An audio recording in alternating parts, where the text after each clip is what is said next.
CPZ 2024 admission process సంబంధించి MEd and ఎంపెడ్కి సంబంధించి final face are second పేస్కి సంబంధించిన సీట్ అలాట్మెంట్ రిజల్ట్ అయితే రీసెంట్గా మనకు డిక్లేర్ చేయడం జరిగింది. ఎవరైతే మాస్టర్ ఆఫ్ ఎడ్యుకేషన్ అండ్ అదేవిధంగా మాస్టర్ ఆఫ్ ఫిజికల్ ఎడ్యుకేషన్కి సంబంధించి సెకండ్ పేస్లో వెబ్ ఆప్షన్స్ పెట్టుకున్న ఆస్పిరెంట్స్ ఉన్నారో మీకు సంబంధించి వెబ్ ఆప్షన్స్లో సీట్ ఎక్కడొచ్చింది అనే ఇన్ఫర్మేషన్ తెలుసుకోవడంతో పాటు అండ్ మీకు అలాట్ అయిన కాలేజ్లో రిపోర్టింగ్ చేయడానికి లాస్ట్ డేట్ ఏంటి అండ్ ఎవరెంత అమౌంట్ పే చేయాలి అనే టాపిక్ గురించి ఈ వీడియోలో డీటెయిల్గా అయితే తెలుసుకుందాం.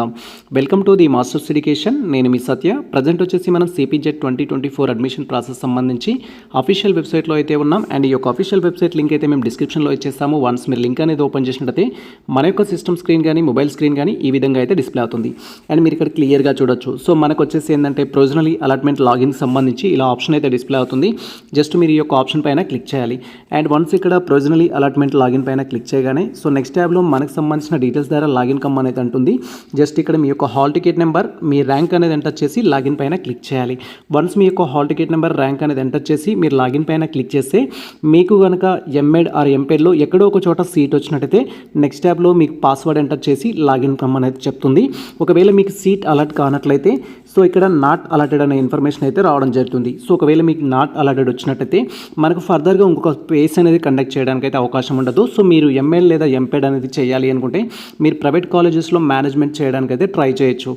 ఇప్పుడు ప్రజెంట్ సీట్ అలాట్ అయితే మీకు ఏ విధంగా డిస్ప్లే అవుతుంది అండ్ ఎవరెంత అమౌంట్ పే చేయాలి అనే టాపిక్ గురించి ఇక్కడ డీటెయిల్గా తెలుసుకుందాం.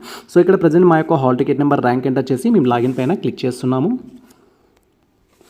అండ్ వన్స్ ఈ విధంగా మనకు hall ticket number, rank enter చేసి లాగిన్ పైన క్లిక్ చేస్తే మనకు సీట్ అలాట్ అయినట్టయితే నెక్స్ట్ ట్యాబ్లో పాస్వర్డ్ కూడా ఎంటర్ చేయమంటుంది. పాస్వర్డ్ అనేది ఎంటర్ చేసి వెరిఫై పైన క్లిక్ చేయాలి. ఇన్ కేస్ మీరు మీ పాస్వర్డ్ మర్చిపోతే ఇక్కడ ఫర్గట్ పాస్వర్డ్ అనే ఆప్షన్ అయితే ఉంటుంది. ఈ ఆప్షన్ ద్వారా మీరు మీ యొక్క పాస్వర్డ్ రికవరీ చేసుకోవచ్చు.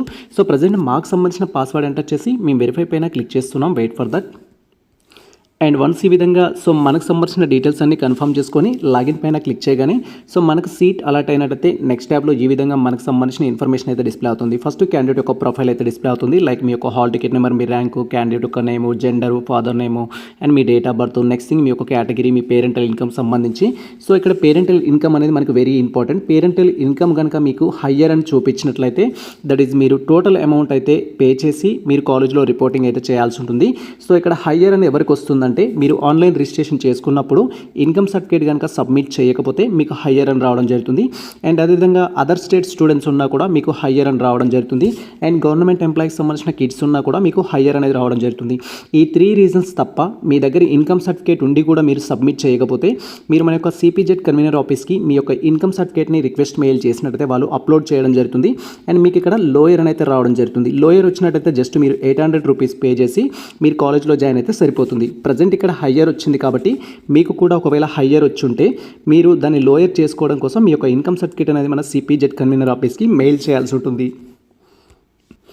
అండ్ ఆ తర్వాత మనం స్క్రోల్ చేసినట్టయితే మనకు ఈ యొక్క ఎంఎడ్ ఆర్ ఎంపెడ్ ఏ కాలేజ్లో సీట్ వచ్చిందనే ఇన్ఫర్మేషన్ అయితే ఉంటుంది. ఇక్కడ మనకు ప్రొవిజనలీ అలాట్మెంట్ డీటెయిల్స్ అయితే ఉంటాయి. అలాటెడ్ కాలేజ్ వచ్చేసి ఏంటంటే govt institute of advance study in education, Masab Tank, Hyderabad అని అయితే ఉంది. ఈ విధంగా మీకు ఎంఎడ్లో కానీ ఎంపెడ్లో కానీ ఎక్కడ సీట్ వచ్చిందనే ఇన్ఫర్మేషన్ అయితే ఉంటుంది. అండ్ దానికి సంబంధించి మీరు ఎంత పేమెంట్ చేయాలి, ఏ డేట్లోపు చేయాలి అనే ఇన్ఫర్మేషన్ కూడా మనకి ఇక్కడ ఇవ్వడం జరిగింది. Make payment on are before వచ్చేసి 26 నవంబర్ 2024 అయితే ఇవ్వడం జరిగింది. ఈ రోజు వరకు ఇప్పుడు present MEd second phase and MPEd second ఫేజ్కి సంబంధించి సీట్ అలాట్ అయిన విద్యార్థులు ఎవరైతే ఉన్నారో మీరు త్రూ ది ఆన్లైన్ ద్వారా అమౌంట్ పే చేయడంతో పాటు మీకు అలాట్ అయిన కాలేజీలో రిపోర్టింగ్ అయితే చేయాల్సి ఉంటుంది. ఇక్కడ మీరు క్లియర్గా చూసినట్టయితే దానికి సంబంధించి మనం ఎంత అమౌంట్ పే చేయాలనే ఇన్ఫర్మేషన్ కూడా ఉంటుంది. మనకి ఇక్కడ ఆన్లైన్ పేమెంట్కి సంబంధించి ఇన్ఫర్మేషన్ అయితే ఇచ్చారు. కోర్స్ ఫీ వచ్చేసి ఎవరికైతే మీరు అనుకున్న కాలేజ్లో సీట్ వచ్చిన విద్యార్థులు ఉంటారో మీకు సంబంధించిన కోర్స్ ఫీ టోటల్గా ఇక్కడైతే డిస్ప్లే కావడం జరుగుతుంది. ప్రజెంట్ మనకు వచ్చేసి ఏంటంటే ఇక్కడ 6,650 రూపీస్ అనేది మనకి ఇక్కడ కోర్స్ ఫీ అయితే చూపిస్తుంది. ఈ యొక్క 6,650 రూపీస్ ఏదైతే ఉంటుందో మీరు ఆన్లైన్ సర్టిఫికేట్ వెరిఫికేషన్ అప్పుడు ఇన్కమ్ సర్టిఫికేట్ కనుక సబ్మిట్ చేసి ఉంటే జస్ట్ 800 రూపీస్ పే చేసి మీ సీట్ కన్ఫర్మ్ చేసుకుంటే సరిపోతుంది.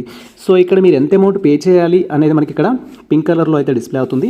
పింక్ కలర్లో వచ్చేసి టోటల్ అమౌంట్ చూపిస్తుంది. ఫర్ ఎగ్జాంపుల్ కొన్ని కాలేజెస్ ఫీ వచ్చేసి 34,000 ఉంటుంది. 34,000 మీకు ఫుల్గా చూపించినట్టయితే మీరు ఆన్లైన్ సర్టిఫికేట్ వెరిఫికేషన్ అప్పుడు ఇన్కమ్ సబ్మిట్ చేయలేదు అని అర్థం. అలా వచ్చిన విద్యార్థులు ఎవరైతే ఉంటారో మీరు 800 రూపీస్ అనేది పే చేయాలి అనుకుంటే ఇన్కమ్ సర్టిఫికేట్ అనేది యాజ్ ఎర్లీ యాజ్ పాసిబుల్ తీసుకొని మీరు సిపిజెడ్ కన్వీనర్ వాళ్ళకు మెయిల్ చేయాల్సి ఉంటుంది. సో మీరు ఇన్కమ్ సర్టిఫికేట్ సబ్మిట్ చేస్తే ఫుల్ అమౌంట్ పే చేయాల్సిన అవసరం లేదు, సబ్మిట్ చేయకపోతే మాత్రం మొత్తం అమౌంట్ అనేది పే చేయాలి. సో ఎనీవే మీరు బేస్డ్ ఆన్ మీ యొక్క ఇన్కమ్ సర్టిఫికేట్ ఎలిజిబిలిటీని బట్టి మీకు ఇన్కమ్ అప్లికేబుల్ ఉంటే 800 పే చేసి మీరు సీట్ కన్ఫర్మ్ చేసుకోండి. ఒకవేళ ఇన్కమ్ సర్టిఫికేట్ అనేది మీకు అప్లికేబుల్ కాకపోతే టోటల్ అమౌంట్ ఎంతైతే ఉంటుందో అది పే చేయాల్సి ఉంటుంది. మనకు 26 నవంబర్ 2024 వరకు అయితే అవకాశం ఇచ్చారు. ఆలోపు మీరు అమౌంట్ పే చేసి మీకు అలాట్ చేయబడిన కాలేజ్లో ఆల్ సర్టిఫికేట్స్ అనేది రిపోర్ట్ చేయాల్సి ఉంటుంది. సో మీ యొక్క పేమెంట్ ఏ విధంగా చేయాలి అండ్ ఇన్కమ్ ఒకవేళ హయ్యర్ వస్తే దాన్ని లోయర్కి ఏ విధంగా కన్వర్ట్ చేసుకోవాలి అండ్ కాలేజ్లో రిపోర్టింగ్ ఏ విధంగా చేయాలి, రిపోర్ట్ చేసేటప్పుడు ఏ డాక్యుమెంట్స్ కావాలి, ఇలా ఈచ్ అండ్ ఎవ్రీ టాపిక్ పైన మేము ఆల్రెడీ డీటెయిల్ వీడియో చేయడం జరిగింది. మీరు మన ఛానల్కి ఫస్ట్ టైం వచ్చినట్టయితే ఆ డీటెయిల్ వీడియో లింక్ డిస్క్రిప్షన్లో అయితే ఇచ్చేస్తాము అండ్ మీరు ఆ వీడియో చూసేసి మీకు ఎటువంటి డౌట్స్ ఉన్నా క్లారిఫై అయితే చేసుకోవచ్చు. ఇది ప్రజెంట్ మనకు సంబంధించి సిపిజెట్ 2024 అడ్మిషన్ ప్రాసెస్ సంబంధించి సో ఎంఏడ్ ఎంపీఎడ్ కౌన్సిలింగ్ యొక్క అప్డేట్ అయితే. సో ఈ ఇన్ఫర్మేషన్ మీకు నచ్చినట్లయితే మన వీడియో లైక్ చేయండి, మన ఛానల్ని సబ్స్క్రైబ్ చేసుకోండి. ఇలాంటి లేటెస్ట్ అప్డేట్స్ కోసం మన ఛానల్ని ఫాలో అవుతుంది, కుర్తే మిత్రులకు షేర్ చేయండి. All the best all. Thank you watching for this video.